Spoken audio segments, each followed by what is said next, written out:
From long time, I think we are all hearing about a lot of agriculture services delivery through ICT and what are the means and what are the positive points and negative points, everything. From morning, we heard a lot of innovative ideas shared by many of our friends, morning speakers, something. Just in this presentation, I want another 5 minutes. I want to call out the overall perspective of how it goes in Indian scenario, what the delivery mechanism was very positive, and where we are failed, what will be the best opportunity in the future when we are considering only the agriculture services point of view. Okay. I just want to touch upon some of the overall perspective of the Indian scenario, how the agriculture ICT is gaining importance. And I want to take 2 case studies from my own experience where the project I was involved past 3 years, the India Development Gateway. Okay. So if you talk about the overall the agriculture scenario problem, the main biggest task of the Indian scenario is the need to educate the farmers on best farming practices and farming techniques. It's really a big challenge. We can't come out with a basket of ideas and push to the farmers. It is not going to be applicable to every state or everything. It's exclusively need-based, location-based approach should be very important. There are limited or nil agriculture services in most of the part of the country. Why I am stressing in this point, if you see that, what are the agriculture system, the TNV system, what are the system what we are following so far in India, still it's not renovated or something, it's not upgraded so far something. Still we are following whatever the system what we follow, it never addresses the updated information. When you see an agriculture officer, anybody want to deliver a system, when he, after the training or some aspects, he come and deliver the system, the farmer or the people who are working in the field already they very well know this system. There will be someone 3 months or 4 months outdated information what they are getting, because farmers are so advanced now, they are ready to accept the new technologies, mobile pay technologies. But our Indian agriculture extension system has to have a lot of big changes. It has to go using the ICT opportunity. They have to go for a big change actually. And another important aspect is the gap in providing the right information to the right time to the farmers. This is another big missing link what we perceive here. And lack of market-led extension services.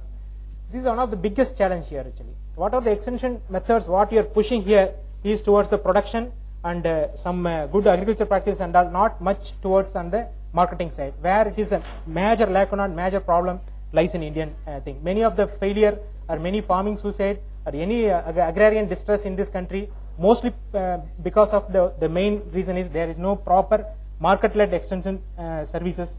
Extension system is not followed here. This is a latest report what I read very recently. The large-scale rural distress in India is due to the incompatibility in the changing market environment. It is not addressed properly. The market, the perishable market or any market which is changing according to the global perspective, our farmers are not properly, adequately educated on time. That always leads to a problem. Keeping background in these aspects, many of the ICT initiatives in India so far, either through an internet or mobile-based agriculture services, they attempted in very way. Some of the very successful agriculture initiatives I wanted to highlight here. Just of course, I am not highlighting everything here. You know very well that eAgriculture model, 3-4 languages they already attempted, and Kisan Kerala, our own Jismar sir is telling, the biggest, very nice attempt in Kerala. We are almost for 3.5 years we are following this portal when we started our project. It's really going in a fantastic way. As far as Kerala is concerned, Kerala, where the internet connectivity is concerned, everything. And ITC eChowpal, of course, it has created a wave in the way back, starting from 2004 itself. Our own India Development Gateway through the multilingual portal, around 8 languages we are working on that. We are trying to post a lot of information to the farmers. And Agropedia very recently, Kisan Mitra, iKisan, a lot of examples I can cite now. And again, the mobile-based agriculture services, the Nokia Life Tool, the biggest market plan they are pushing towards mobile-based services through online, then mKrishi and IFCO Airtel and our own friends from Thomson Reuters, Marketlight. They also already has shown some very successful story in different states, but it not in a very holistic or whole India level. In some part they succeeded, they are very much scaling up.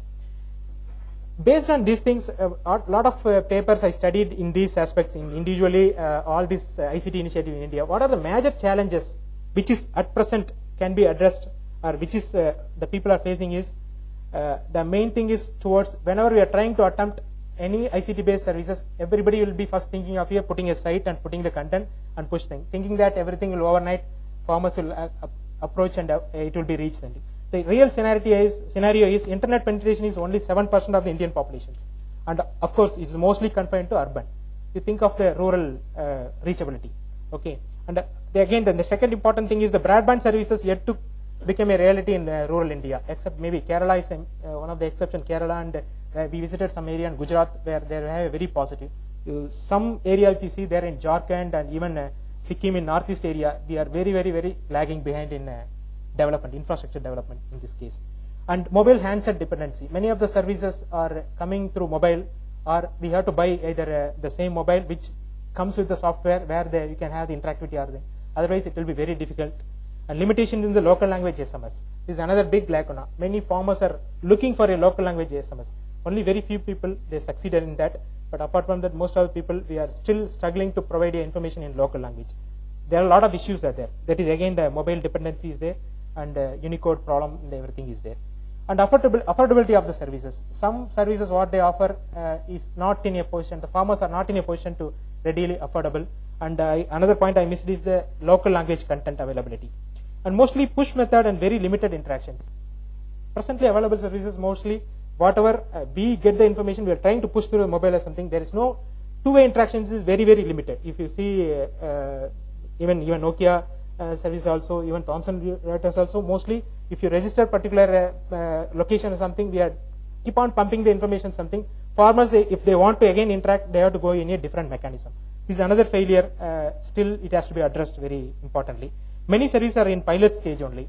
Okay, issue of scalability. Very successful pilot, we can mention that, but what is the present position of the scalability? It's still we are in a very lagging position. Okay, keeping in this thing and background, I wanted to take two examples where we attempted and what is our learnings from our study. Actually, one in South India I will take where we mobile-based services we already attempted, and another is kiosk-based services what we attempted. Some of you have heard a morning about our Arunachal Pradesh project where we never attempted any mobile services, only kiosk-based services we attempted. The first service what I am going to speak about is the dynamic market information services through mobiles. Okay, this particular services past 2 years we are giving the services in association with Tamil Nadu Agriculture University. In this particular service, we concentrated to provide the information particularly only for the perishables, where the AgMarkNet, where they are not addressed, they mostly concentrate on cereals and pulses. Very few information in South India about the perishables. We concentrate on fruits, vegetables, spices, flowers. Okay, totally 159 commodities we are addressing 13 markets, covering one market, Cochin market in Kerala and also in KR market in Karnataka.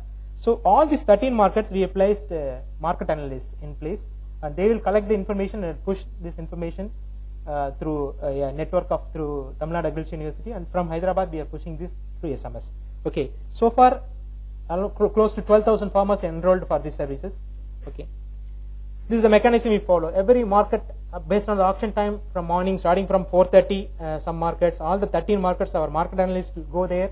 They will collect all the information, and through an Excel sheet they will push this information to the Tamil Nadu Agriculture University, where the experts validate the information, whether they properly enter the rate and everything. Once all the data is verified from the experts, the same file is pushed into our server in CDAC Hyderabad, where the India Development Gateway server is there. Everything is automated. So once it receives the server, from here we start pushing the SMS actually.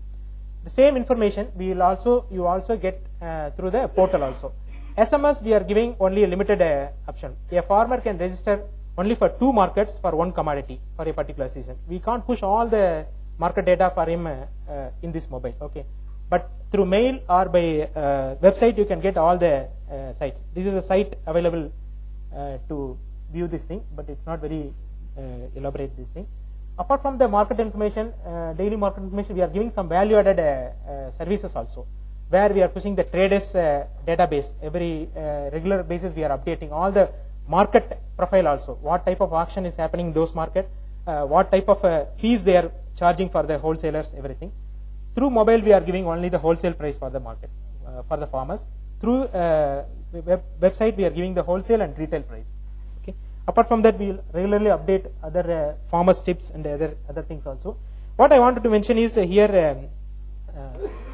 the penetration level. The penetration level, why I am considering, even though we have concentrated almost 2.5 years in this service and website, the reachability and farmers accessibility is very limited.